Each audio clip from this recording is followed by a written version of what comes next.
Genesis 29. Jakob het sy reis voortgesit en uiteindelik in die land van die mense in die ooste aangekom. Op 'n afstand sien hy toe onverwags 'n put in die veld en tot sy verbasing sien hy ook 3 troppe kleinvee wat daar lê en wag om te drink. 'n Swaar klip was oor die opening van die put. Dit was die gebruik om te wag totdat al die troppe by die put is voordat hulle die klip wegrol. Nadat die vee gedrink het, rol hulle die klip weer terug oor die put. Jakob gaan praat met die skaapwagters en vra: "Waar woon julle, vriende?" "In Haran," sê hulle. "Ken julle iemand met die naam Laban, die kleinseun van Nahor?" "O ja, ons ken hom," antwoord hulle. "Hoe gaan dit met hom?" vra Jakob. "Dit gaan goed met hom," antwoord hulle hom. "Kyk, hier kom sy dogter Rachel juis nou aan met die vee. Die son sit nog hoog, dis nog nie tyd om hulle in die kraal te jaag nie. Gee vir die vee water sodat hulle kan teruggaan om te wei," sê Jakob. "Ons laat hulle net drink voordat al die troppe en hulle skaapwagters hier is nie," antwoord hulle. "Dan eers haal ons die klip van die put af." Terwyl hulle besig was om te praat, kom Rachel daaraan met haar pa se kleinvee wat sy opgepas het. Toe Jakob sy niggie Rachel met haar pa se kleinvee sien, het hy na die put toe gegaan, die klip weggerol om sy oom se vee laat drink. Daarna soen Jakob vir Rachel, terwyl die trane oor sy wange loop. Hy verduidelik toe vir Rachel dat hy haar neef is, die seun van haar tante Rebekka. Rachel hardloop toe vinnig en gaan vertel dit vir haar pa Laban. Toe Laban van Jakob hoor, het hy haastig uitgekom om hom te ontmoet. Hy het hom omhels en gesoen. Laban het hom saamgevat huis toe waar Jakob se verhaal aan hom vertel het. "Dink net," roep Laban uit, "jy is my eie bloedfamilie." Na hy ongeveer 'n maand lank by hom gebly het, sê Laban vir hom: "Jy hoef daarom nie verniet vir my te werk net omdat ons familie is nie. Wat wil jy as betaling hê?" Laban het 2 dogters gehad. Lea was die oudste en Rachel die jongste. Lea het sagte oë gehad, maar Rachel was baie aantreklik en het 'n pragtige figuur gehad.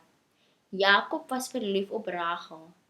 Daarom sê hy: "Ek sal 7 jaar werk om Rachel, die jongste dogter, as vrou te kry."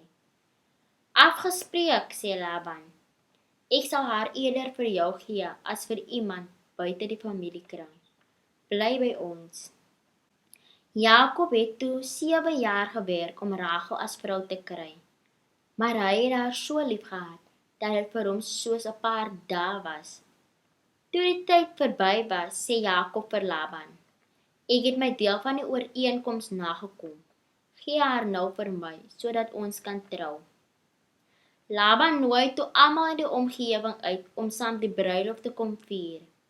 Maar daardie nag, toe dit donker was, neem Laban vir Lea na Jakob toe en hy het by haar geslaap.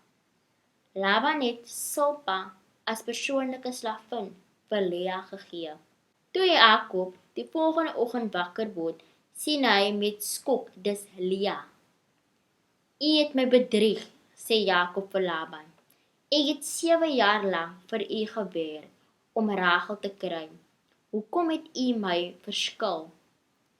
"Dis nie ons gebruik dat 'n jonger dogter voor die oudste een trou nie," antwoord Laban.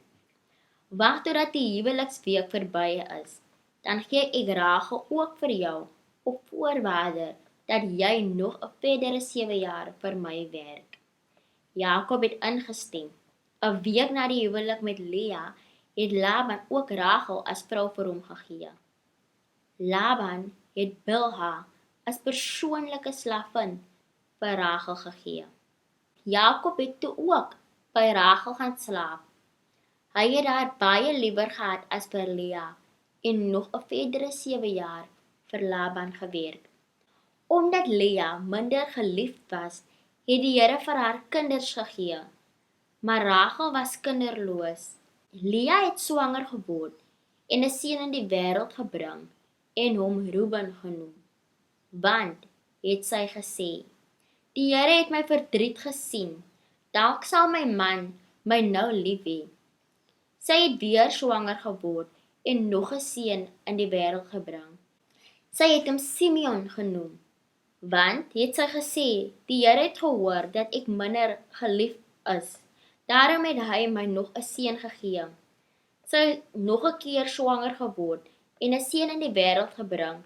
Sy het hom Levi genoem, want het sy gesê, my man sal nou sekerlik aan my geheg raak, omdat ek nou al vir hom 3 seuns gegee het.